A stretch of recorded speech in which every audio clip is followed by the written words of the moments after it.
biasanya menyerang susunan saraf pusat adalah yang tipe 1. Ya, virus ini memiliki kapsid atau kapsul. Tahu kalian kapsul yang menyelubungi virus ya? Ada yang berkapsul, ada yang tidak.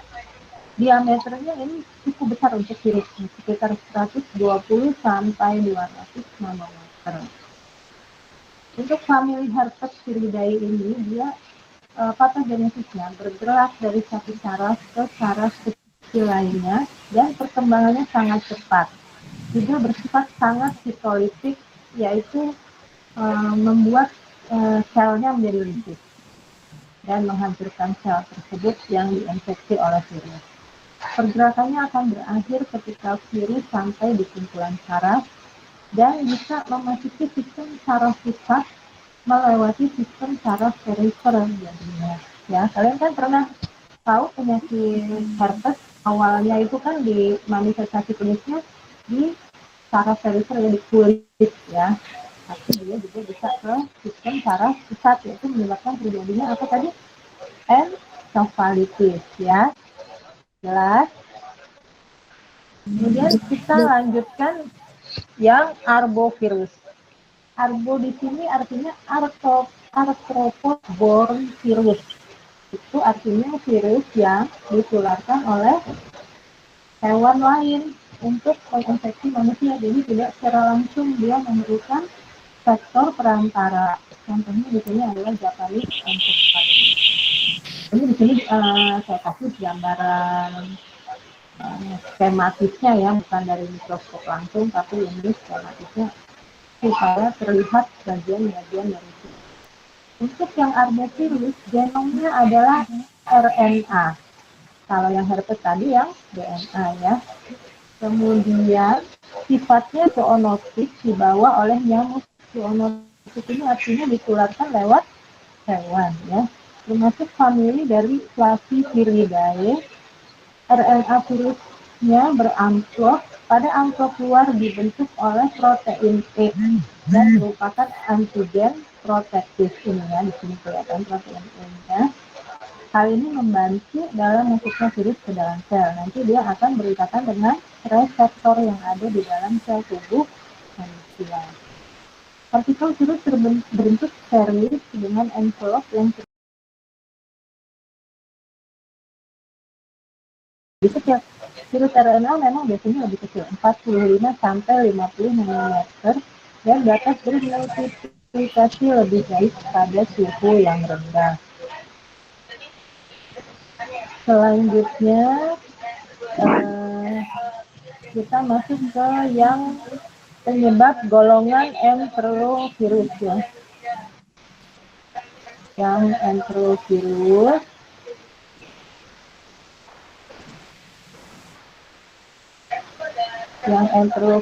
ini contohnya adalah poliovirus, gambarnya seperti ini. Semuanya virus-virus ini punya spike gitu ya, punya paku-paku seperti ini. Semuanya jadi kayak virus corona ya. Karena memang dia familinya Picornaviridae, materi genetiknya adalah single stranded RNA dan ukurannya juga kecil, cuma 7.500 basis. Enterovirus dinamai melalui rute penularannya karena dia melalui usus, makanya namanya enterovirus, dan penularannya fekal oral. Penyebaran ke sistem saraf terjadi ketika virus tertelan dan beranak pinak di dalam sistem pencernaan. Kemudian dia masuk ke aliran darah dan akhirnya memasuki sistem saraf pusat. Jenis enterovirus sendiri itu terdiri ada 8 spesies sebenarnya, tetapi yang merupakan patogen pada manusia itu hanya ada 4 yang disebut sebagai human enterovirus ABCD keempat ya. Pada kasus polio mielitis non-paralitis, poliovirus itu telah mencapai selaput otak dan bisa menyebabkan terjadinya meningitis aseptis. Dan gejala klinis penderitanya mengalami kejang otot, sakit punggung, dan leher. Selanjutnya penyebab infeksi SSP virus yang lain yaitu rabies. Rabies itu kalian udah pasti tahu ya, yang biasanya lewat anjing menularnya ya.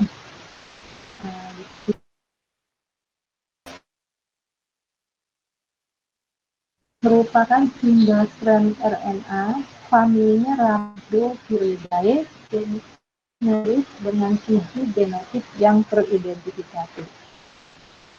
Nah, sebenarnya virus rabies ini bisa diinaktivasi dengan suhu lebih dari 56 derajat selama 1 menit dan 4 derajat selama 2 menit, atau dengan deterjen 1% atau etanol 45% atau iodin solution 1:10.000 dan benzalkonium klorid 1%.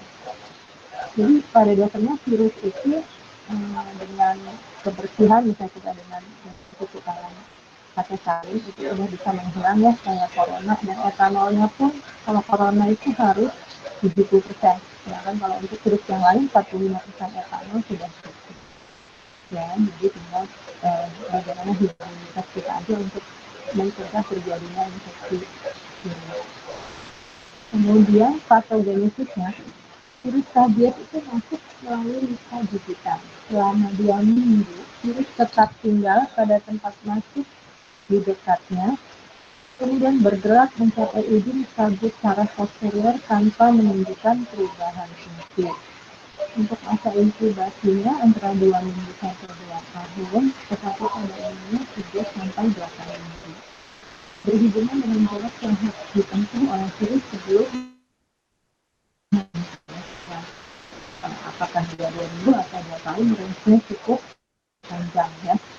Di otak, virus yang terbanyak diri menyebar luas dalam semua bagian neuron, terutama mempunyai predisposisi terhadap sel sistem limbik, hipotalamus, dan batang otak. Virus kemudian bergerak ke arah perifer dalam serabut saraf ekstern dan pada saraf pointer maupun otonom. Virus menyerang hampir tiap organ dan jaringan di dalam tubuh dan berkembang biak dalam jaringannya seperti kelenjar ludah, ginjal, dan sebagainya. Selanjutnya kita masuk ke virus rubella. Rubella ini kita kenal dengan campak demam yang disebabkan oleh virus rubella dapat menyebabkan meningitis. Virus rubella ini adalah famili Tobacillidae dan merupakan single stranded RNA ya. Dan untuk diagnosisnya, diagnosis dari encephalitis ini ya, kita menggunakan identifikasi virus itu utamanya adalah dengan PCR, utamanya dengan PCR. Karena kalau untuk dilihat dengan mikroskop virus terlalu kecil. Jadi kita kultur dulu dari cairan cerebrospinalnya, kemudian dari hasil kultur tersebut kita amati dengan PCR.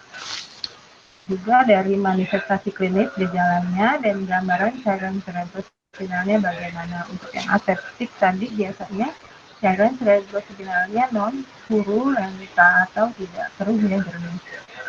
Jadi di sini deskripsi dari cairan cerebrospinalnya jernih, jumlah selnya 50 sampai 200 per milimeter kubik sampai 1000 per milimeter kubik.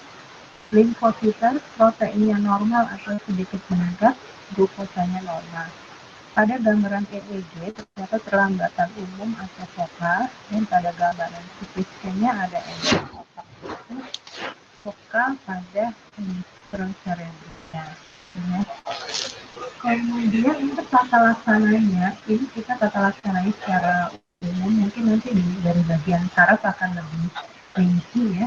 Encephalitis dapat diobati etiologinya. Manifestasi klinis encephalitis dan defisit neurologis, ini vokalnya kejang vokal hemiparesis ditata laksanai sesuai dengan tata laksana untuk kejang pada encephalitis ini nanti di bagian saraf. Tetapi kalau untuk mikroorganisme sendiri, untuk terapi virusnya kita dapat gunakan acyclovir 10-20 mg per kilogram berat badan per kali intravena tiap 8 jam selama 10-14 hari. Ini yang disampaikan di sini tata laksananya hanya untuk etiologinya ya. Kemudian yang tadi adalah yang infeksi FSP karena virus. Kemudian ini kita lanjutkan infeksi FSP karena bakteri. Di sini terbagi menjadi dua, meningitis bakterialis dan meningitis tuberkulosis. Untuk meningitis bakterialis ini adalah meningitis yang disebabkan oleh bakteri selain dari bakteri Mycobacterium tuberculosis. Nanti bakterinya akan kita lihat ya. Angka kematiannya adalah 18-40% dan angka kesakitannya 30-50%. Dengan gejala klinis, peradangan pada penyakit otak ditandai dengan peningkatan jumlah sel polimer nuklear dalam saluran intestinal yang terbukti adanya bakteri penyebab infeksi dalam CSF-nya. Bagaimana kita membuktikannya? Kita lakukan kultur dari saya terhadap sinyal tersebut, kemudian diwarnai dengan pewarnaan cairan, lalu diidentifikasi bakteri apa. Ini kalian sudah pernah melakukannya ya, ini kan angkatan 2017 ya, tapi ya hampir semua praktikum mikrobiologinya pernah melakukan. Laki-laki lebih banyak dari perempuan, kemudian 80% terjadi pada anak, dan 70% dari jumlah terjadi pada dia 1-5 tahun. Yang pertama,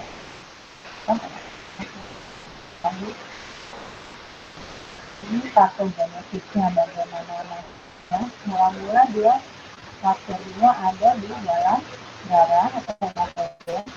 Di sini bakteri berkolonisasi di salnya. Awal penyakitnya adalah pneumonia atau sepsis dan kemudian akan menjadi meningitis. Itu kalau penyebarannya hematogen. Kalau terkontinuitasnya ini secara langsung, yaitu lewat sinus mastoid, sinus cavernosus dengan penyakit OSK. Kalau kemarin pernah kuliah di blog SS ya, bakteri penyebab infeksi telinga, ini pernah saya lakukan, saya bisa menyebab ke otak pada keadaan yang kemudian itu juga implantasi langsung, yaitu apabila terjadi trauma kepala terbuka, implantasinya lewat koklea atau pada tindakan dengan saraf atau insulin. Kalau pada neonatus itu terjadi aspirasi cairan anion pada anion betis, cara rumahnya normal atau infeksinya transplacental. Nah, ini adalah etiologi tersering bakteri-bakteri apa yang menyebabkan terjadinya meningitis bakterialis. Di sini yang disebutkan adalah semuanya bakteri yang tuberkulosis. Pada neonatus yang paling sering adalah Streptococcus beta hemolyticus, kemudian Escherichia coli, Listeria monocytogenes, dan Enterobacter bisa juga meningkatkan tetapi tidak terlalu sering. Untuk bayi dan balita ini adalah kunyit, Listeria monocytogenes, Listeria monocytogenes, Streptococcus agalactiae, Streptococcus pneumoniae, dan Haemophilus influenza tipe B. Sedangkan untuk usia lebih dari 5 tahun, ini ada Listeria monocytogenes, Streptococcus pneumoniae, dan Haemophilus influenza yang tipe B. Untuk manifestasi klinis yang dibandingkan dengan patogenesis sangat bervariasi tergantung umurnya, lama sakit, dulunya diagnosis, dan respon tubuh terhadap infeksi. Meningitis neonatus pada 3 bulan itu resikonya tinggi ya, dari meningitis pada neonatus sampai 3 bulan resikonya tinggi pada kelahiran prematur, intrapartum, dan kesudahan pecah dini. Gejalanya tidak khas, biasanya ada demam, letargi, malas minum, muntah, hipotermi, kesadaran menurun, UUD-nya menonjol, apni, dan kejang. Kita harus mencurigai meningitis pada setiap neonatus dengan sepsis pneumonia yang disertai kita. Kemudian selanjutnya pada usia 3 bulan sampai 2 tahun ada demam, muntah, irritable, gelisah, kejang, high pitch cry, UUD-nya membonjol, tanda rangsang meningial sulit dievaluasi. Jadi kita harus memikirkan adanya meningitis bakterialis pada setiap kejadian kejang demam kompleks. Pada anak yang lebih besar, gambarannya lebih klasik, yaitu demam menggigil, muntah, nyeri kepala, kejang, gangguan tingkah laku, dapat terjadi penurunan kesadaran. Tanda rangsang meningial kaku kuduk, brusinki kronis jelas, paresis parafrania pada N, nervus 3, 4, 7, dan 6 ya. Untuk diagnosisnya, kita lihat pada cairan cerebrospinalnya keruh, beda dengan yang infeksi virus. Kalau pada infeksi virus biasanya berbeda. Keruh purulen ini karena mengandung bakteri. Peningkatan jumlah selnya bisa sampai ribuan. Kalau tadi virus, dia maksimal aja cuma 1000 sel per milimeter kubik, sedang pada bakteri udah pasti lebih dari 1000 sel per milimeter kubik. Hitung jenisnya predominan polimorfonuklear. Pada fase awal, jumlah selnya normal sampai ratusan. Hitung jenisnya limfosit, tapi nanti lama-kelamaan dia akan mencapai jumlah lebih dari 1000. Proteinnya meningkat dan penurunan glukosa kurang dari 60% kadar glukosa darah. Pada pewarnaan gram, kultur, dan uji resistensi kita lakukannya. Ini kalian sudah pernah melakukannya ya dalam praktikum. Bisa juga dilanjutkan dengan pemeriksaan PCR dengan sensitivitas 86% dan spesifitas 97%. Tapi kalau untuk bakteri, kita sebenarnya cukup lakukan pewarnaan gram, kultur, dan uji resistensi. Kita sudah bisa mengetahui jenis bakterinya apa. Berbeda dengan virus yang harus melakukan pemeriksaan PCR. Nah, untuk pengobatannya, ini secara umum, suportifnya kita berikan cairan intravena, nutrisi, antipiretik, dan antikonvulsan. Apabila terjadi peningkatan tekanan intrakranial, maka diberikan manitol 20% karena edema otak atau sitotoksik. Juga bisa diberikan dexamethasone untuk menekan sitoksin inflamasi 0,6 sampai 1 mg per kilogram per hari dibagi 3 sampai 4 detik. Pemberian sebelum 15 sampai 30 menit bersamaan dengan injeksi antibiotik yang diberikan selama 2 sampai 4 hari. Dexamethasone di sini mengurangi komplikasi untuk gangguan pencernaan, menurunkan angka kematian dan kecacatan.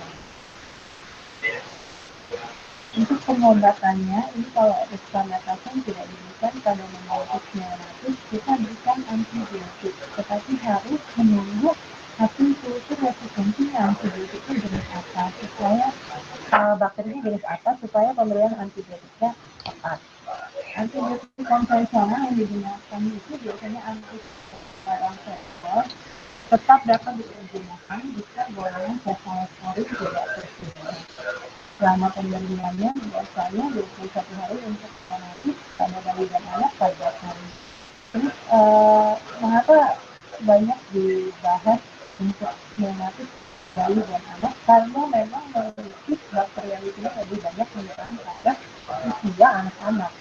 Nah, kemudian kita masuk yang ketiga, tuberkulosa. Tuberkulosa ini dibahas sendiri karena memiliki bakterialis yang berbeda ya sifatnya. Untuk memiliki tuberkulosa biasanya adalah gabungan dengan encephalitis, makanya namanya jadi meningitis encephalitis. Bentuk infeksi kronis yang berbanyak di negara berkembang bisa berkembang menjadi namanya encephalitis. Mortalitas dan morbiditas yang tinggi menyerang semua umur kita ya, insiden tertingginya tetapi tetap masih pada usia dini, yaitu 6 bulan sampai 6 tahun. Infeksi campak pertusuk dan trauma kepala sering mendahului timbulnya meningitis gigi. 1 dari 300 kasus infeksi gigi yang tidak diobati maka akan berkembang menjadi meningitis gigi. Ini untuk patogenesisnya, pertama biasanya dari seperti kita ketahui ya, penularan tuberkulosis adalah lewat droplet infection, kemudian terjadi bacteriumnya di dalam tubuh individu, kemudian menyebar ke menimun dan otak sekarensin. Kemudian akan terjadi ruptur arah naik menjadi adesi, vaskulitis, dan ensefalitis. Ensefalitis bisa berkembang menjadi edema cerebral dan peningkatan tekanan intrakranial. Dan kemudian kalau ada adesi di basal sistemnya mata bisa menyebabkan terjadinya hidrocefalis. Nah, kemudian bisa juga terjadi vaskulitis bisa berkembang menjadi stroke. Mungkin untuk klinisnya akan lebih dibahas oleh bagian saraf ya, kita akan lebih fokus ke etiologi. Ada stadium 1 klinisnya ada prodromal, gejalanya demam, mual, apatis, irritable, dan lesitis neurologi. Pada stadium 2 akan terjadi transisi atau meningitis, gejalanya penurunan kesadaran sampai sosor, tanda rangsang menialnya jelas, tetraparesis, hemiparesis, dan yang tidak. Karena ada tuberkel di paru, endoskopi ada atau ada parasit masuknya mungkin terjadi dari lakukan. Kalau untuk stadium 3, stadium kedua bisa karena dia tidak hari rasakan tidak teratur terjadi bisa dia untuk diagnosisnya pertama pasti kita harus kemudian kita akan menganalisa penderitaan dari cairan cerebrospinal itu. Di sini jenis ada penundaan cytokrom selnya 200 sampai 500 mm. Pada meningitis yang bakterialis harusnya terus ya. Tapi kalau yang untuk tuberkulosis ini dia mirip dengan infeksi virus. PFS-nya jernih ya, masanya tuh nggak banyak, nggak sampai 1000, dia hanya 200 sampai 500 mm. Sifatnya limfositel, proteinnya meningkat dan glukosanya rendah sampai kurang dari 30 gram per liter. Juga pada anamnesis jangan lupa kita harus tanyakan riwayat kontak dengan pasien TBC. Pada anak-anak kita bisa lihat uji tuberkulinia positif, alergi pada 36% pasien. Alergi ini uji tuberkulinia tidak positif. Kemudian pada fototorak normal pada 43% dan liar pada 23% kasus dan terjadi kalsifikasi pada 10% kasus. LED meningkat ini kan suka sering dilupakan. Kita tidak melihat peningkatan LED ini sebagai tanda adanya infeksi penyakit. Padahal itu dengan pemeriksaan secara lengkap aja kita bisa menduga adanya tuberkulosis dengan melihat nilai LED. Ya. Kemudian untuk tahapan yang lebih lanjut bisa dilakukan pemeriksaan ELISA dan PCR. Kultur cairan cerebrospinal ini cukup sulit karena membutuhkan cairan cerebrospinal yang banyak 6 sampai 10 ml dengan hasil positif pada 50% kasus. Untuk gambaran EEG-nya ada perlambatan lutut atau coklat, ada CT scan atau MRI kepala, penyangatan bening di arah basal ventricular medulla sampai hidrocefalis bisa juga infak. Kombinasi hidrocefalis, penyangatan basal dan infark 100% spesifik dan 41% sensitif untuk meningitis tidur. Ini kalau kita lihat gambaran CT scan-nya. Tapi biasanya nanti pada bagian saraf yang akan menjelaskan. Untuk pengobatannya, karena dia adalah tuberkulosis, maka sudah pasti kita harus menggunakan obat anti tuberkulosis selain terapi suportif yang rutin, yaitu paracetamol, nutrisi, antipiretik, antikonvulsan. Kalau ada peningkatan bisa kita berikan manisol, kita berikan kortikosteroid untuk menekan reaksi inflamasi. Dosis IMH-nya di sini adalah karena ini biasanya pada anak-anak, maka kita menggunakan per kilogram berat badan IMH 5 sampai 10 mg selama 9 sampai 12 bulan.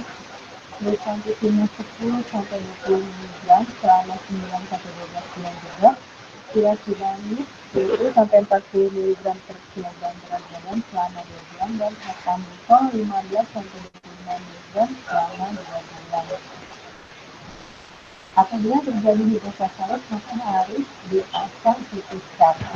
Monitor efek samping obat dengan pemeriksaan fungsi hati secara serial karena seperti ketahui obat-obatan antidiuretik ini sangat efektif.